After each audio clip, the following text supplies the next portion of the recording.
Assalamualaikum warahmatullahi wabarakatuh. Alhamdulillahi rabbil alamin. Wassalatu wassalamu ala nabiyina al-karim wa ala alihi wa sahbihi ajma'in. Amma ba'du. Ikhwati fillah rahimanillah wa iyyakum jami'an. Kita kembali melanjutkan kajian kita dari kitab Ta'liq ala Syarh Sunnah dari Imam Al-Muzani rahimahullah taala yang disusun oleh Syekh Profesor Dr. Abdul Razak bin Abdul Muhsin Al-Badr hafizahullah taala. Kita masuk pada bahasan berikutnya. Al-Imam Al-Muzani rahimahullahu ta'ala mengatakan wa ta'atu li ulil amri fima kana 'inda Allah azza wa jalla mardiyya. Di antara prinsip akidah Ahlus Sunnah wal Jamaah yang dipegang teguh oleh Al-Imam Al-Muzani rahimahullahu ta'ala adalah wajibnya taat kepada ulil amri, penguasa muslim yang sah, pada perkara-perkara yang diridhai di sisi Allah Subhanahu wa taala. Wajtinabu ma kana 'indallahi muskhita.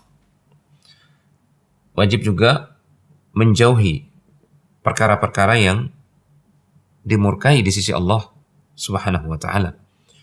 Wa tarkul khuruj 'inda ta'addihim wa jawrihim. Juga wajib untuk meninggalkan al-khuruj, yaitu keluar dari ketaatan, memberontak kepada penguasa muslim yang sah.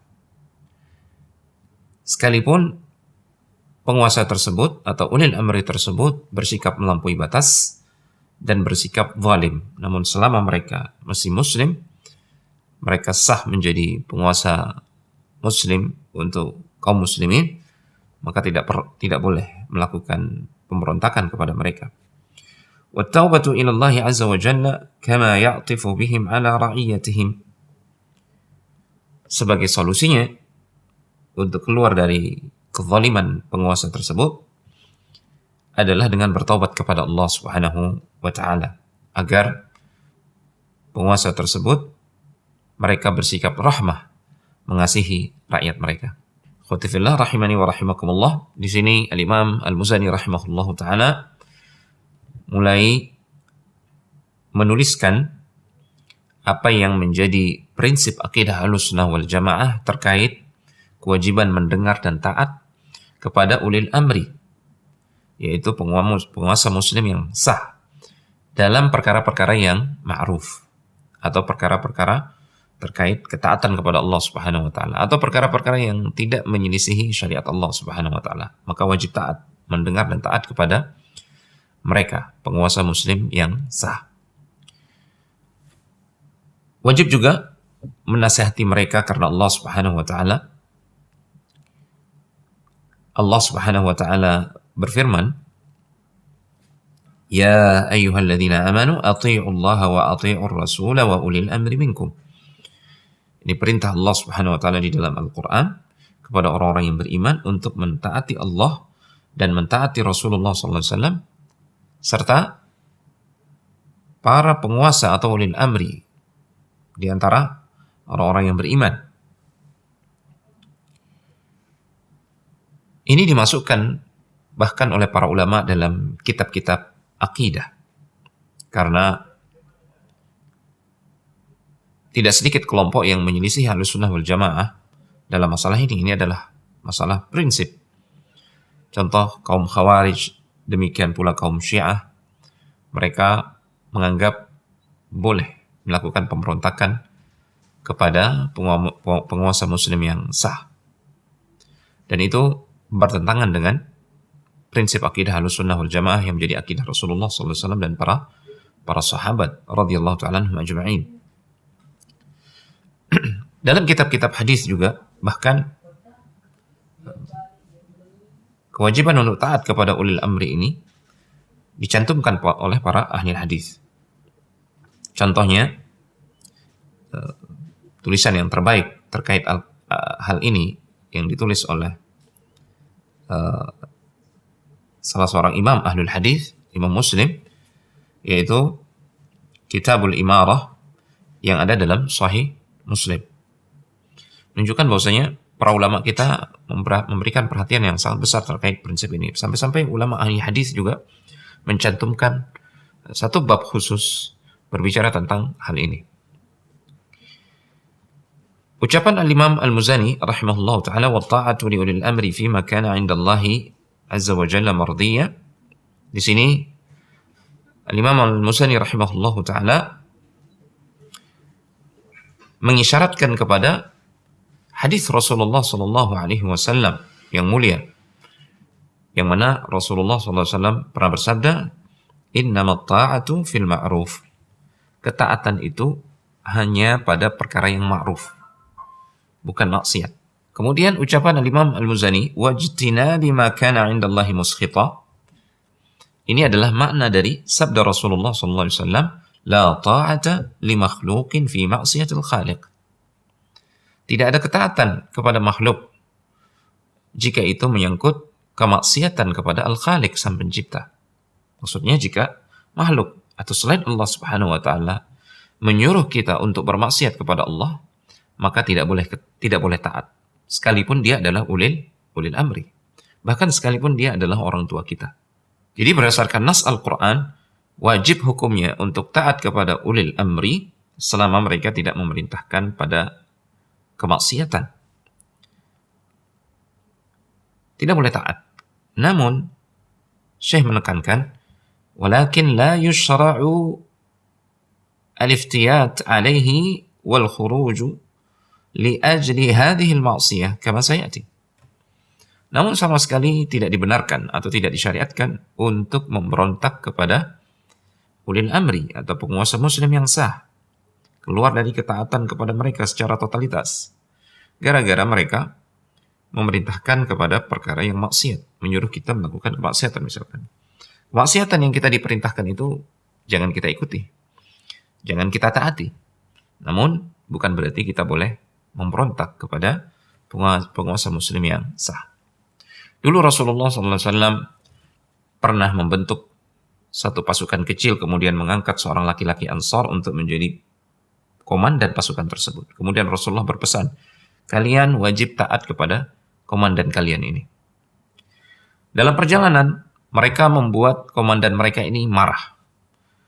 Kemudian komandannya ini mengatakan, Alaysa amarakumun nabiyyu sallallahu alaihi wasallam an tuti'uni?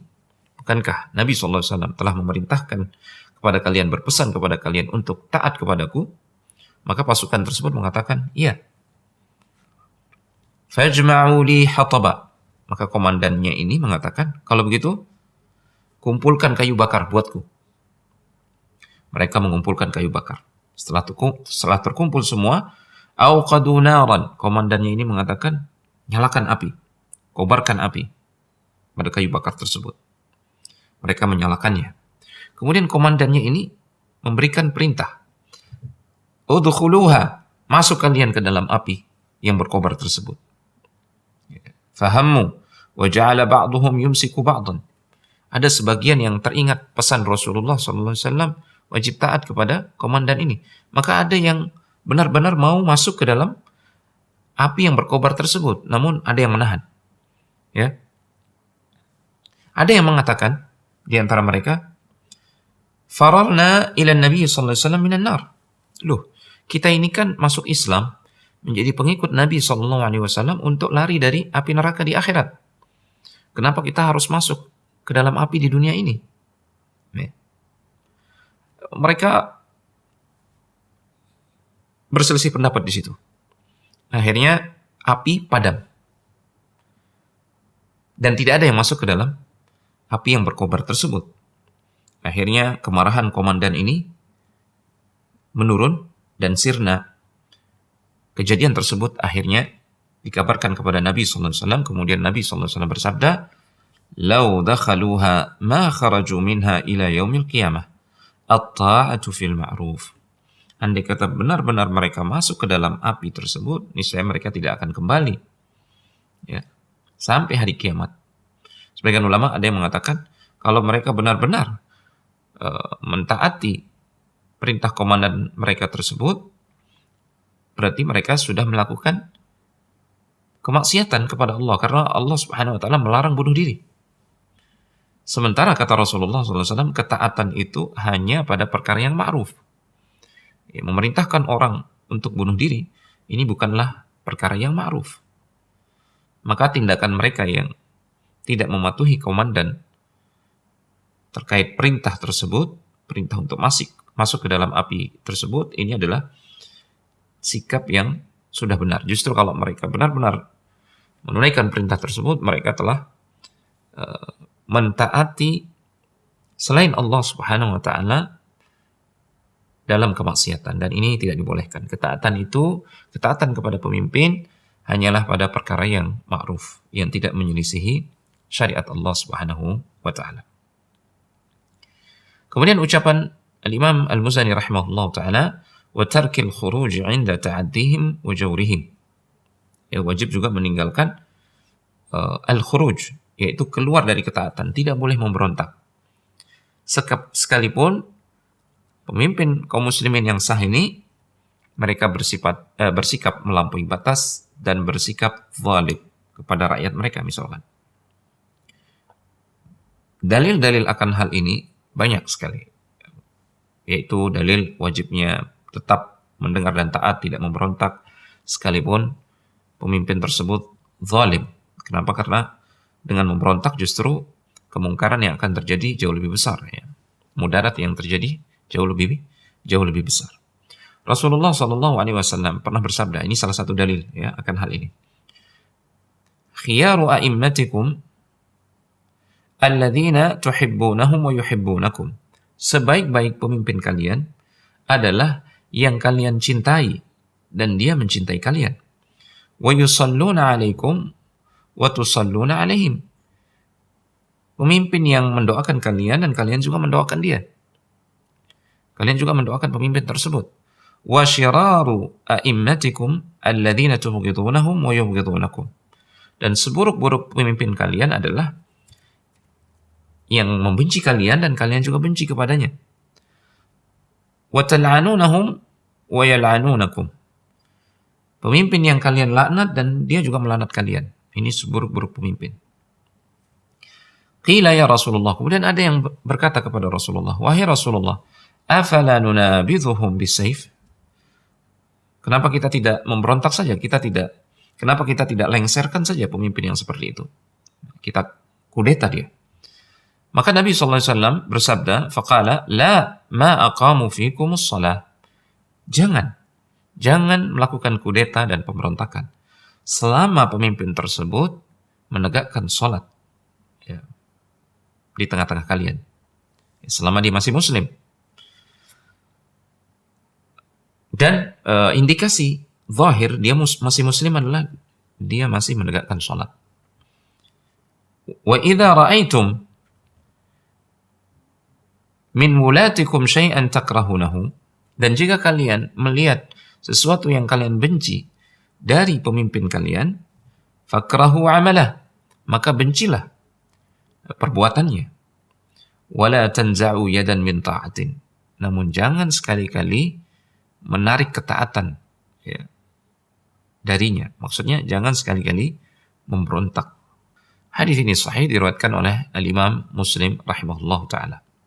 Kemudian Syekh Abdul Razzaq di sini menjelaskan alasan kenapa Rasulullah SAW melarang kita keluar dari ketaatan kepada pemimpin kaum muslimin yang sah atau ulil amri. Sebabnya adalah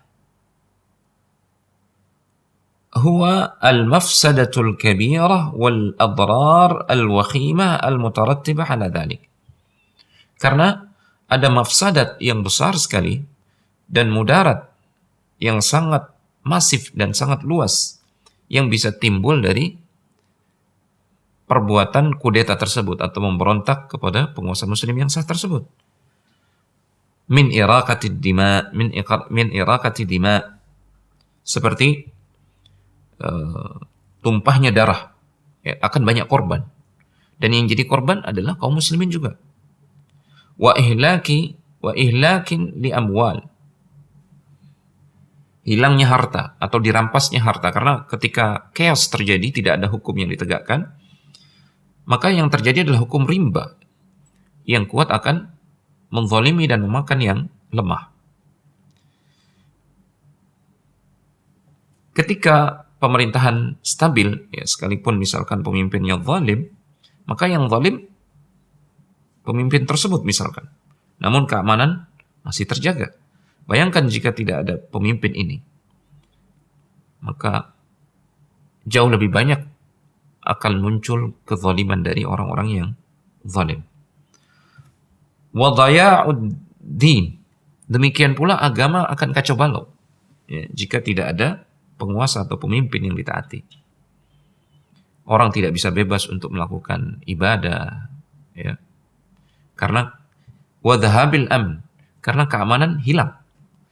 Fala yatma'innul muslimu fi ibadatihi, yang menyebabkan seorang muslim dia tidak akan tentram untuk melakukan ibadahnya karena hilangnya keamanan. Wala ya'manu ala 'irdihi wa malih, dia tidak merasa aman terkait kehormatannya, kehormatan keluarganya. Ya, betapa banyak ketika tidak ada hukum di suatu negeri, maka betapa banyak wanita yang diperkosa, anak-anak kecil yang naudzubillah dizalimi dan diperkosa, bahkan diperjualbelikan. Demikian pula harta seorang muslim ini akan dirampas oleh orang-orang yang zalim. Wa ta'ammul fawda fil bilad, chaos atau kekacauan itu merebak, terjadi secara masif dan umum, menimpa banyak orang pada suatu negeri. Artinya kemudaratan yang lebih besar akan terjadi daripada kemudaratan yang ditimbulkan oleh pemimpin yang zalim ini. Dan para sahabat, mereka adalah orang yang paling kuat dalam memegang teguh prinsip ini, yaitu prinsip wajibnya mendengar dan taat kepada pemimpin muslim selama mereka masih muslim, sekalipun mereka zalim. Ibnu Mas'ud radhiyallahu ta'ala anhu, salah seorang sahabat senior Rasulullah sallallahu alaihi wasallam, ketika orang-orang mengeluhkan tentang kepemimpinan Al-Walid bin Uqbah,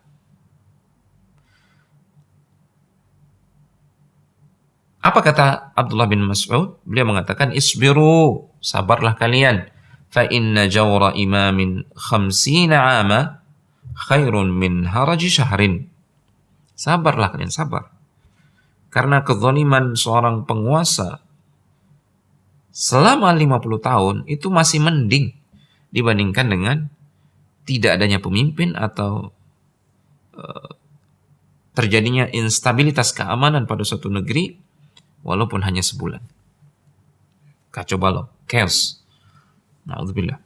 Anas bin Malik radhiyallahu ta'ala anhu, ketika orang-orang mengeluhkan kepada beliau tentang betapa zalimnya Al-Hajjaj, dia seorang pemimpin atau gubernur di Irak di masa kekhalifahan Abdul Malik bin Marwan. Apa kata Anas bin Malik?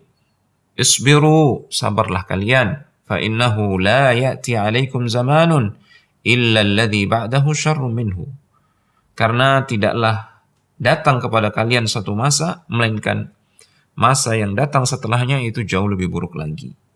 Hatta talqaw rabbakum sami'tuhu min nabiyyikum sallallahu alaihi wasallam. Sabarlah kalian sampai kalian nanti bertemu dengan Rabb kalian. Aku mendengar hal ini dari Nabi kalian sallallahu alaihi wasallam. Maksudnya adalah bersabar. Tunaikan kewajiban kalian kepada Allah dan kepada pemimpin kalian. Kewajiban yang Allah telah tetapkan untuk kalian terhadap pemimpin kalian. Mintalah hak kalian kepada Allah Subhanahu wa taala. Kemudian bersabar sampai kalian bertemu dengan Rabb kalian. Kemudian Al-Imam Al-Muzani rahimahullah ta'ala mengatakan, وَالتَّوْبَةُ إِلَى اللَّهِ عَزَّ وَجَلَّ كَيْمَا يَعْطِفُ بِهِمْ عَلَى رَعِيَّتِهِمْ. Di sini Al-Imam Al-Muzani rahimahullah, beliau menjelaskan bahwasanya obat untuk keluar dari nastapa yang dirasakan oleh kaum muslimin akibat kezaliman seorang penguasa adalah dengan bertaubat kepada Allah Subhanahu wa taala. Karena pada hakikatnya kezaliman penguasa yang menimpa rakyat itu adalah musibah, dan setiap musibah pasti terjadi karena dosa-dosa kita. Allah Subhanahu wa taala berfirman, "Wa ma asabakum min musibatin Fabima kasabat aydikum wa ya'fu an katsir. Apa saja musibah yang menimpa kalian, maka itu sebabnya adalah karena dosa-dosa kalian. Pemimpin yang zalim itu lahir dari rakyat yang zalim. Pemimpin yang culas itu lahir juga dari rakyat yang culas. Namun sebaliknya, jika rakyatnya bertakwa kepada Allah, ya, menjauhi kezaliman antar mereka, maka tentu Allah akan mengangkat untuk mereka pemimpin yang adil, yang terbaik di antara mereka. Lihatlah para sahabat radhiyallahu ta'ala anhum ajma'in. Allah sepeninggal Rasulullah sallallahu alaihi wasallam, maka Allah memilihkan untuk mereka khalifah, manusia yang terbaik di antara mereka sepeninggal Rasulullah sallallahu alaihi wasallam, yaitu Abu Bakar. Sepeninggal Abu Bakar, Allah memilihkan untuk mereka manusia terbaik di antara mereka sepeninggal Abu Bakar, yaitu Umar bin Al-Khattab. Demikian seterusnya.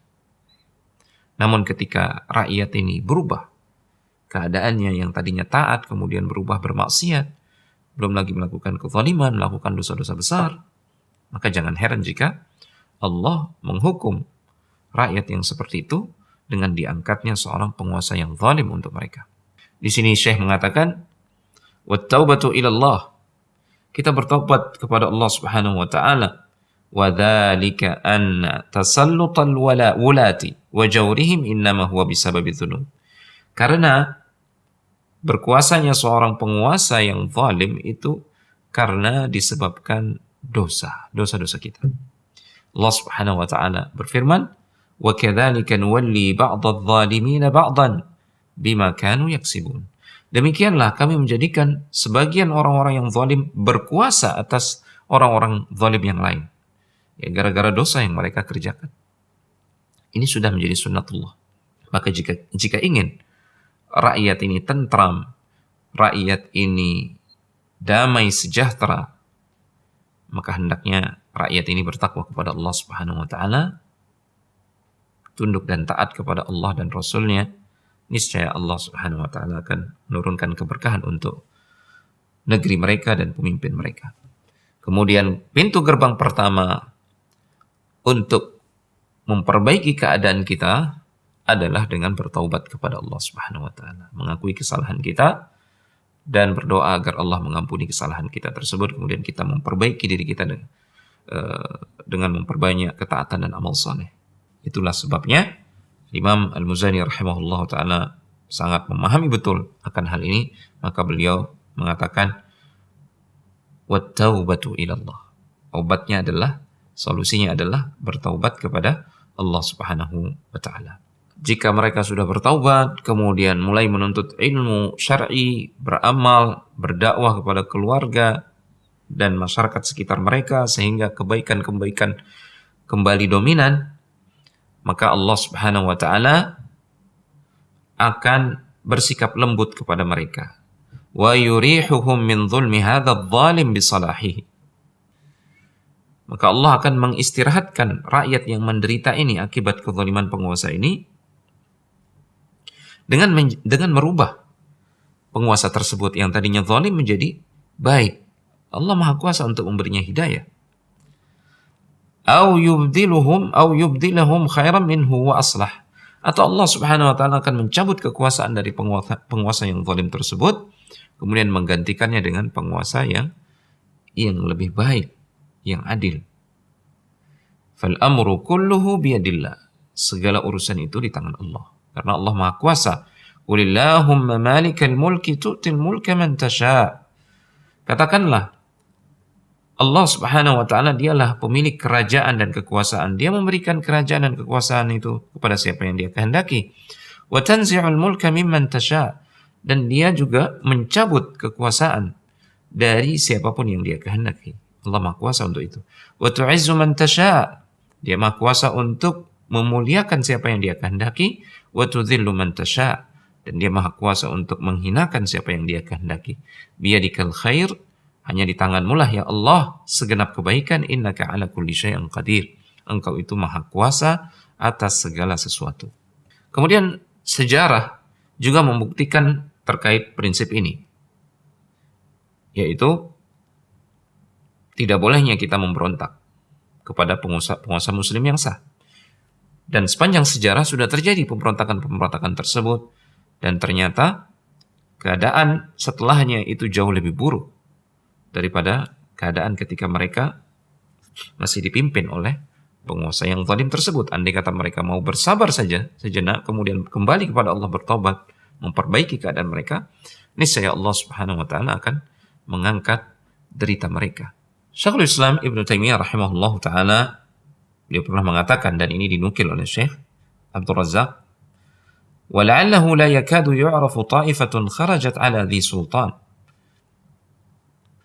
Tidak dikenal dalam bentangan sejarah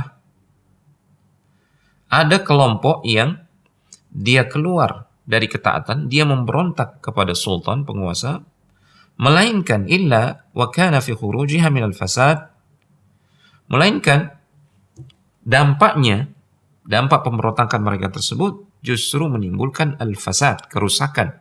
Ma huwa a'zamu minal fasad alladhi azalathu, kerusakan yang justru jauh lebih besar jika dibandingkan dengan kerusakan yang ingin mereka hilangkan. Ya, kerusakan penguasa zalim ini. Namun manakala mereka memberontak, justru dampaknya, kerusakannya justru lebih besar. Wa qala aidan, Ibnu Taimiyah rahimahullahu taala juga mengatakan, wa lihadza istaqarra amru ahli sunnati ala tarkil qitali fil fitnah.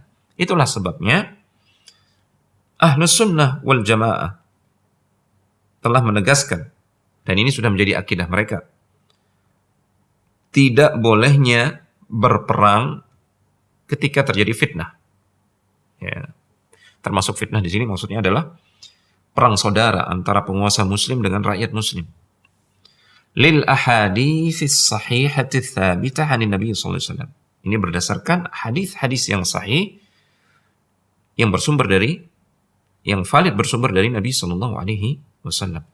Wasaru yadhkuruna hadza fi aqaidihim. Dan para ulama Ahlus Sunnah, mereka menyebutkan prinsip ini dalam akidah-akidah mereka yang mereka tulis, mereka bukukan. Wa ya'muruna bis sabri, dan mereka menyuruh kaum muslimin untuk bersabar ala jauril a'immah, dalam menghadapi kezaliman para pemimpin atau penguasa, wa tarki qitalihim, dan dalam meninggalkan pemberontakan kepada mereka, meninggalkan peperangan melawan mereka ini. Jadi nggak boleh. Kemudian di sini Syekh Abdul Razzaq juga menukil ucapan dari Ibnu Abil Aziz Al-Hanafi rahimahullahu taala. Dia mengatakan, wa amma luzumu ta'atihim, adapun wajibnya taat kepada mereka, para pemimpin yang sah tersebut, wa injaru, sekalipun mereka zalim, fali'annahu yatarattabu 'ala al-khuruj min ta'atihim min al-mafasidi.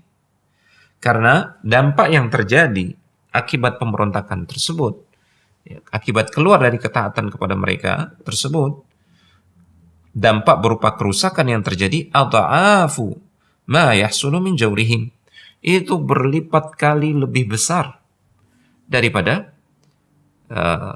kerusakan akibat kezaliman mereka.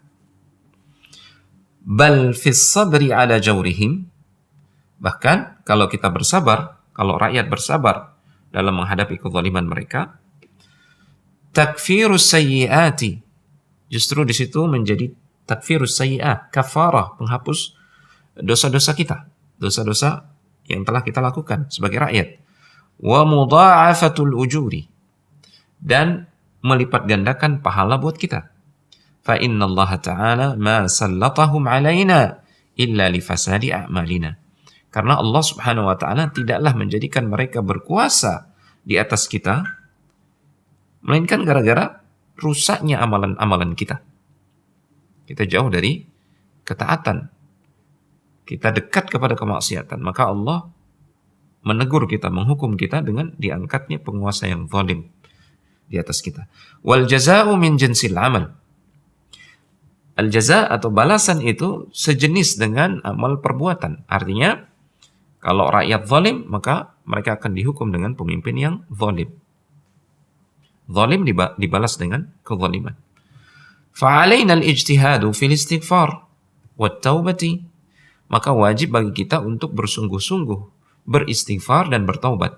wa islahil amali, dan memperbaiki amalan kita. Fa idza arada ar-ra'iyatu an yatakhallasu min dhulmil amiri adh-dhalimi, jika rakyat ingin lepas, bebas dari belenggu kezaliman pemimpin yang zalim, falyatruku dzulma, maka mereka harus meninggalkan kezaliman. Mereka juga sebagai rakyat harus meninggalkan kezaliman, dosa kepada Allah Subhanahu wa taala dan dosa terkait hamba-hamba Allah yang lainnya. Khotifillah, demikian penjelasan akidah atau prinsip Al-Imam Al-Muzani rahimahullahu ta'ala yang bersesuaian dengan akidahnya Rasulullah dan para sahabat yang menjadi pegangan para imam-imam kita. Termasuk dalam hal ini adalah Imam Abu Hanifah, Imam Syafi'i, Imam Malik Darul Hijrah, dan Imam Ahmad bin Hanbal rahimahumullahu ta'ala rahmatan wasi'ah. Semoga Allah menambahkan ilmu yang bermanfaat kepada kita dan memberikan kita taufik untuk mengamalkan ilmu, dan semoga Allah Subhanahu wa taala memperbaiki keadaan kita semua. Demikian, wassalamualaikum warahmatullahi wabarakatuh.